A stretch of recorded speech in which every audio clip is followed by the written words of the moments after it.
Euskal Eskola Publikoaren jaia, eskola publikoa Euskal Hezkuntza Sistemaren ardatza izan dadin aldarrikatzea helburu duen eguna da. Eta urtero ospatzen da ekaineko aurreneko igandean 1984 urtetik. Guraso elkarteok antolatzen dugun ospakizuna da, hezkuntza komunitateko gainontzeko kideekin elkarlanean. Euskal Eskola Publikoaren komunitatea osatzen dugun milaka lagunen topagune izatearekin batera, eskola publikoa ahalduntzea du helburu egun honek. Honekin batera, bereak dituen ezaugarriak gizarteratzeko eguna proposa bihurtu da. Publikoa den heinean, denona eta denontzakoa. Euskara eta euskal kulturaren sustatzailea. Herrian txertatua. Hezkuntza komunitatearen parte hartzean oinarritua eta berritzailea. Egunetan da, ekainaren 7an Santurtzin ospatuko dugun Euskal Eskola Publikoaren jaiaren leloa. Lelo honen bidez, Euskal Eskola Publikoa ehunduta dagoen sarea dela adierazi nahi dugu.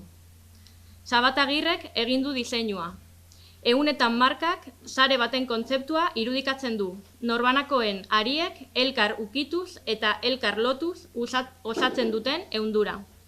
Izki bakoitza bere kolore eta forma propioarekin agertzen da, bakarka hari bat balitz bezala.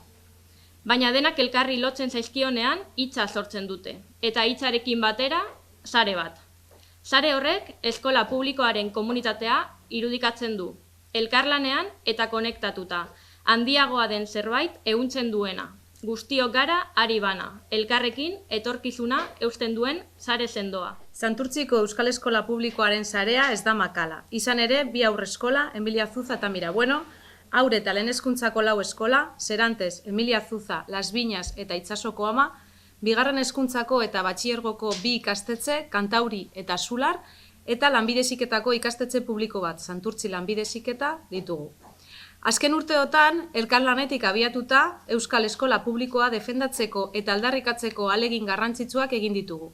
Eskola ehundura sendoa eta aberatsa sortuz. Gainera, ezin dugu ahaztu Santurtzin eskola publikoek egindako lana azkenengo hamarkadetan euskalduntzearen alde. Gehien euskalduntzen duen sarea delako. Esan beharrik ez dago herrian dugun hezkuntza eskaintza publikoaren 100% D ereduan dela. Ekainaren 7an izango dugu gure Euskal Eskola Publikoaren jaia ospatzeko aukera eta aldarrikapenak egiteko momentua dela ere badakigu. Hezkuntza sistema duala eta desorekatua dugu, sare publikoa bigarren mailara baztertzen duena. Hezkuntza sistemak eskola segregazioa bultzatzen du getoak sortuz.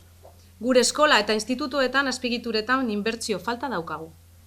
Ezinezkoa da pertsona aske eta berdinen gizarte bat lortzea berdintasunean oinarritutako hezkuntzarik gabe.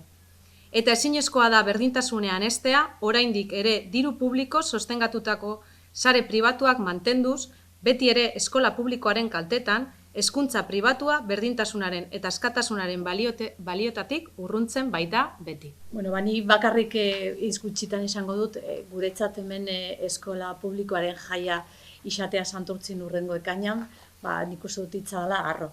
Harro sentitzen dugu benetan hemen ekainen izatea jaia eta hemen ospatzea.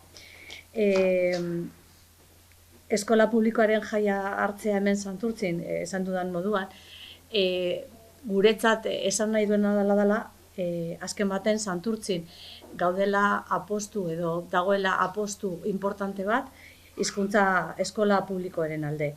Irakaskuntza euskalduna, anitza, inklusiboa eta parte hartzailea badala. Eta baita ere esan behar dugu hezkuntza unibertsala eta irekia guztiontzat izan behar dela.